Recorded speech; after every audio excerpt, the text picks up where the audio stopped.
Kids can't learn information that doesn't get up here.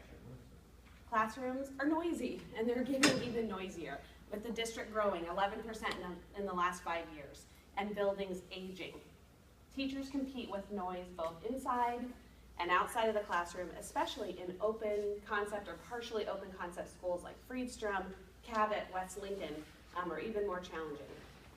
The 4 decibels that Susan mentioned that we're making it over that background noise is inadequate, even for adult listeners, and we're good at filling in gaps of information.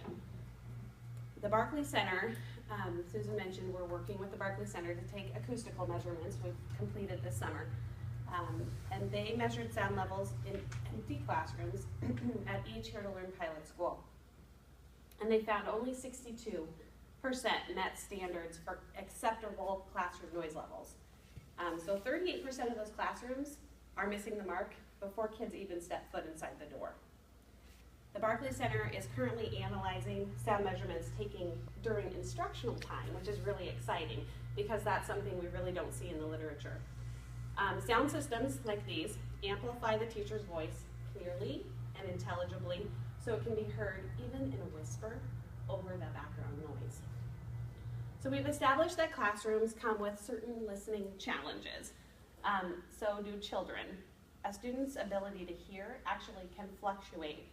Allergies, ear infections, even a common cold can reduce a child's ability to hear. And parents and teachers may not even be aware of it. There was a 15-year study actually by the Department of Education that revealed up to 43% of primary aged students had mild hearing loss on any given day. That means 8 or 10 kids in an average classroom have unrecognized hearing loss.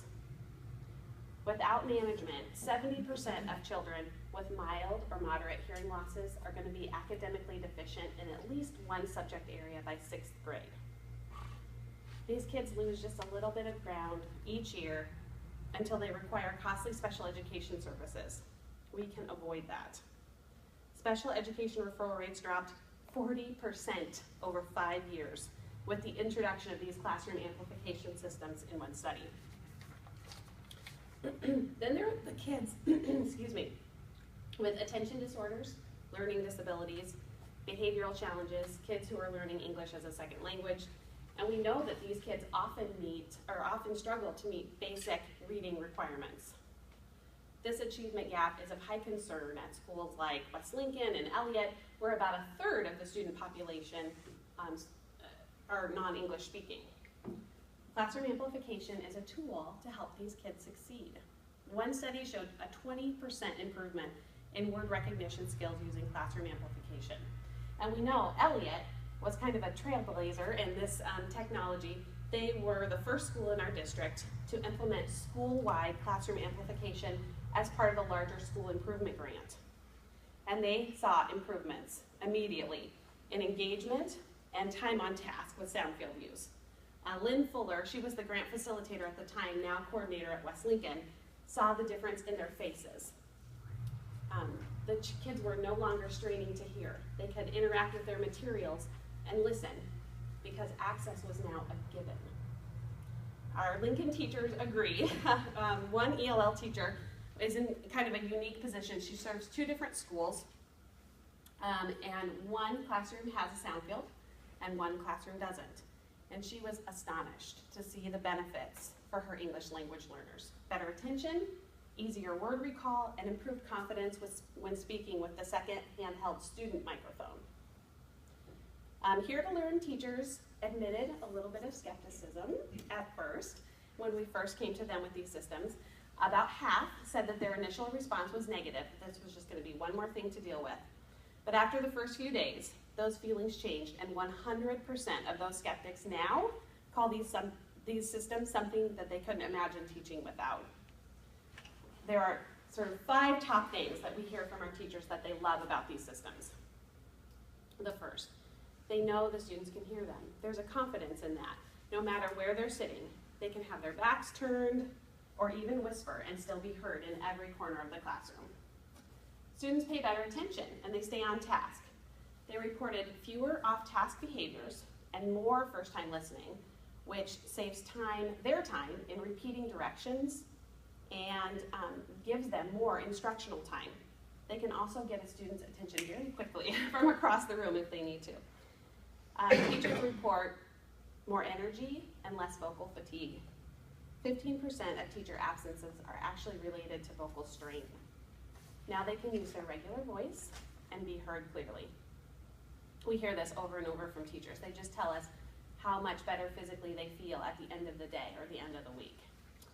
It's easier for students to learn from each other. In addition to these lanyard-worn mics, students also have a second handheld microphone that they use in their daily routines. And with more emphasis on reciprocal teaching, where the kids are learning from each other, it's critical that they can hear and understand each other. Students are excited to share their ideas, and they can be heard by their peers, maybe for the first time. And lastly, it's so easy to integrate other classroom audio. There's a small media connect that connects into the sound field that teachers can connect wirelessly with their iPads, iPods, iPhones, DVDs, CDs, whatever other technology they have. They can connect and still have their voices heard over the music or the audio or the video. So we have these amazing reports from our amazing teachers. And thanks to the Barclay Center, in collaboration with LPS, we'll also soon have additional acoustic information, academic, and behavioral data. This project has been way more than Susan and I could have ever imagined, and it's really because of leaders and visionaries like all of you. And Here to Learn is still gaining momentum. We started with West Lincoln, Sheridan, Clefcorn, and Prescott. We raised enough money to include Clinton, and with the help of some great press, the project inspired a group of parents and administrators at Cabot Elementary School, whose PTO purchased 13 systems, and an anonymous donor finished off the other 13, and they'll install in the next couple of weeks. More support kept coming in, and we kept adding more schools. McPhee will add 15 systems in the next weeks. Arnold purchased 6 systems, and it's not only schools within LPS that are catching on to this great idea. St. Joe's asked for information this summer, and they started their year with a full implementation in August. Milford purchased systems for the music teachers. UNL purchased a system to help their seniors hear better through the OLLI community ed program. And soon, every Lincoln Public Library will have their own soundfield system. So, good, evidence-based ideas spread. And it's because people are willing to listen, learn, and say yes. So thank you to the foundation, and thank you to all of you.